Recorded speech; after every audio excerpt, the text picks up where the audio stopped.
اور میں نے اپنے باپ سے عہد کیا ہے 10 محرم کے دن، جب میں نے اپنے والد گرامی سے بیعت کے لیے کہا تو 2 سال 3 سال ٹالتے رہے، پھر محرم کی شام تھی کہ مجھے بلایا، اور میں جب آپ کے ہاتھ میں ہاتھ دیا تو فرمانے لگے جانتے ہو آج دن کون سا ہے؟ تو میں نے پھر عہد کیا تھا کہ جیوں گا تو آپ کے لیے، اور یا رسول اللہ مروں گا تو آپ کے لیے، اور زندگی کی آخری سانس تک یا رسول اللہ آپ کے دین کے لیے وقف رہوں گا۔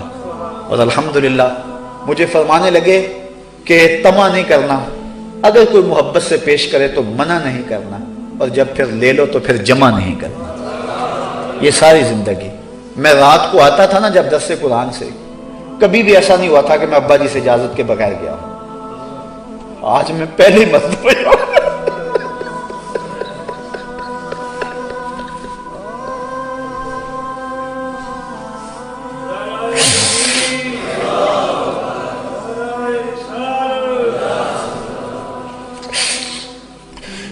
اِنَّا لِلَّهِ وَإِنَّا إِلَيْهِ رَاجِعُونَ۔ ہمیں تلقین صبر ہے، وزن کیا لٹ گیا۔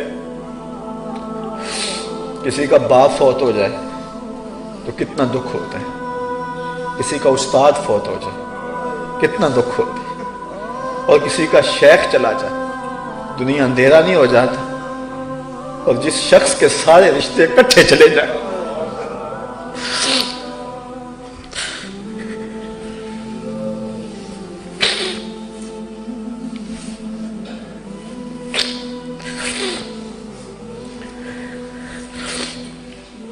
میں جب بھی آیا ہوں رات 3 بجے آیا ہوں، 4 بجے آیا ہوں، 2 بجے آیا ہوں، ان کی آنکھیں میری منتظر رہتی تھی۔ آہ وطن میں ہوگا اب کس کو میرا انتظار، کون میرا خط نہ آنے سے رہے گا بے قرار، آرزو لے کر تیری خاک تربت پہ آؤں گا، اب دعائے نیم شب میں کس کو میں یاد آؤں گا۔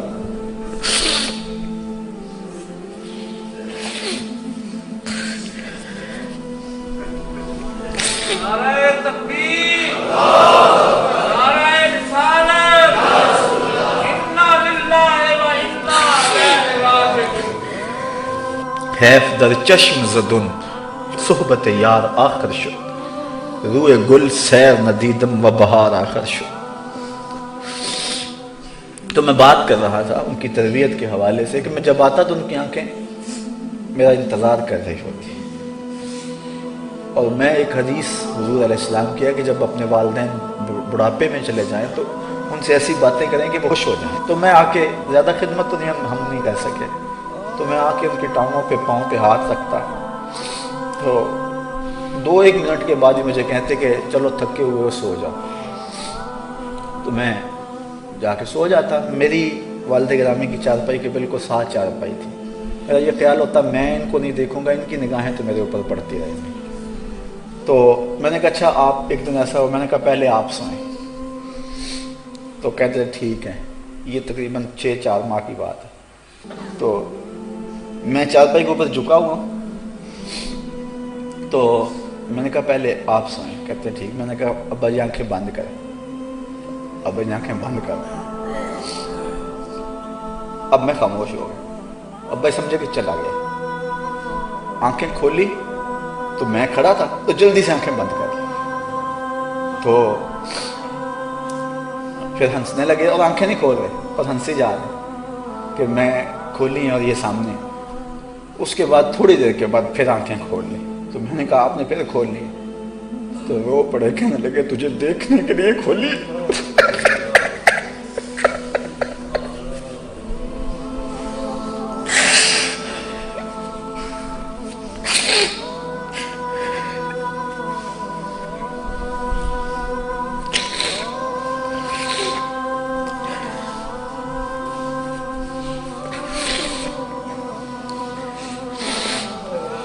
دو سال قبل جب میری والدہ اس دنیا سے رخصت ہوئی تو میں درس قرآن کی راہوں میں تھا، اور مجھے اچھی طرح یاد ہے کہ آخری شب جب میں نے جیلم سے بھی دینے سے بھی آگے جانا تھا تو میں نے اپنی امی سے اجازت چاہی، انہوں نے رو کر کہا تھا کہ بیٹا جاؤ۔ جمعۃ المبارک پچھلے جمعہ کو میں ابا جی سے اجازت لے کر جب کینٹ جمعے کے لیے جانے لگا تو ان کے چہرے پہ مسکراہٹ پھیل گئی اور بہت زیادہ خوش ہوئے. میری سمجھ میں نہ آیا کیا ماجرا اور کیا معاملہ ہے. چلا گیا. اس کے بعد پچھلے جمعۃ المبارک کو میں نے عصر کے بعد کاموں کی میں گفتگو کرنی تھی. ایک فوتگی ہوئی تھی، چیلم کا ختم تھا، تو لوگ بعد میں ملاقات کے لیے کافی آئے ہوئے تھے. عصر کی اذانیں یہیں ہونے لگی تو محترم مجھے لینے کے لیے جو آئے تھے ان کی تشویش میری نظر میں تھی، لیکن وہ مجبوری تھی کہ جو ہے وہ عصر کی اذانیں ادھر ہوگی.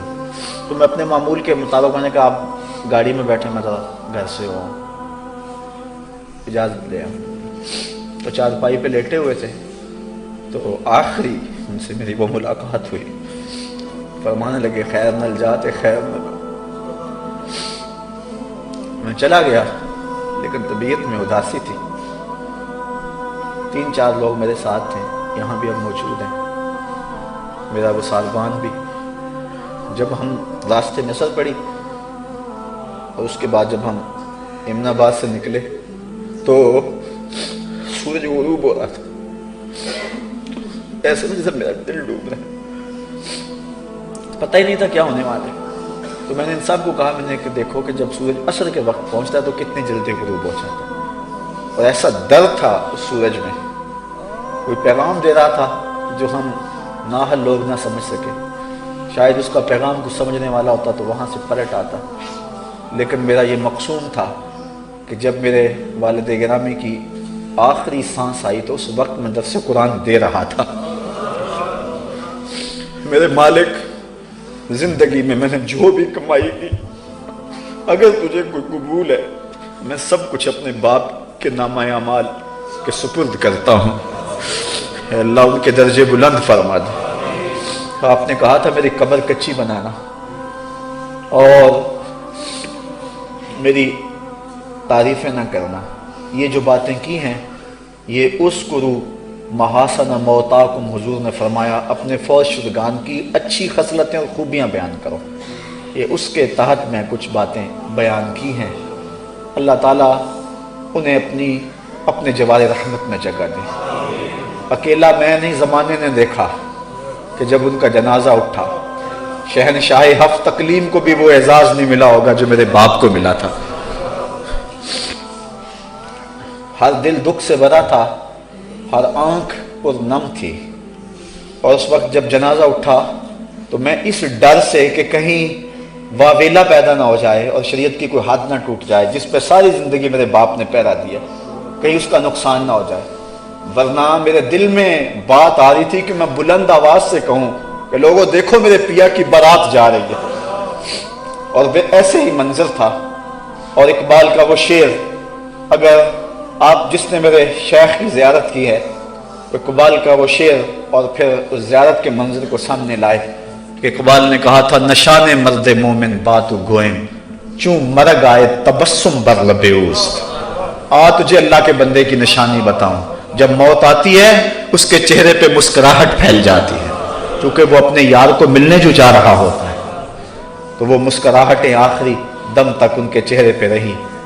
جن لوگوں نے لحد میں اتارا، جن لوگوں نے جنازے کو کندھا دیا، جن لوگوں نے جنازہ پڑھا، مجھے متعدد لوگ، متعدد سے مراد سینکڑوں نہیں، درجن کے قریب لوگوں نے مجھے یہ کہا ہے. شاید مشاہدات کئیوں کے ہوں لیکن بات جہاں تک مجھے پہنچا ہے وہ درجن سے کم لوگ ہیں. انہوں نے کہا ہے کہ جس نے جنازہ پڑھا وہ کہتا ہے میری عبادتیں ڈبل ہو گئیں. کوئی کہتا ہے پنجگانہ نماز تو میسر تھی لیکن اب تہجد کے سجدے بھی مل گئے. الحمدللہ یہ ہے ان کا فیضان. دعا کرو کہ اللہ تعالیٰ ان کے نقوش پاک کی برکتیں ہمیں نصیب فرمائے. جب آپ کو لحد میں اتارا جا رہا تھا تو اس وقت میرے دل میں جو دعا تھی جو لبوں پہ آنا چاہ رہی تھی لیکن میں دل میں ہی مانگتا رہا چونکہ وہاں ہجوم اور رش، تو میں نے کہا تھا مالک میں اور کچھ نہیں مانگتا، جس طرح سے میرے والد نے زندگی گزاری مجھے ایسی ستھری زندگی عطا فرما دی، پاکیزہ زندگی جس میں تصنع نہیں تھا، جس میں ریاکاری نہیں تھی، جس میں بناوٹ نہیں تھی، جس میں غرض اور لالچ کا زندگی بھر میں کوئی پہلو نہیں آیا تھا. ذرا تصور تو کرو، ایک شخص ہے اس کی 8 بیٹیاں، ان کی شادی ہونی ہے، 2 بیٹے ہیں اور وہ جو ہے وہ 70 اور 80 کے پیٹے میں ہے اور کاروبار بھی بالکل جو ہے وہ چند ہزاروں پر مشتمل ہے، لیکن اس کے باوجود بھی جو ہے وہ اپنے دامن کو غرض سے اور لالچ سے پاک رکھے ہوئے ہے، اور دنیا کی دولت کی طرف نظر اٹھا کر بھی نہیں دیکھتا۔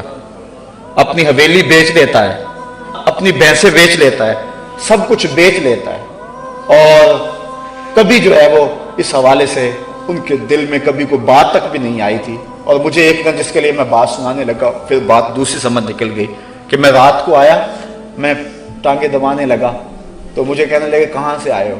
تو میں کہا کرتا تھا درس قرآن سے، تو خوش ہو جاتے قرآن کا نام سن کر۔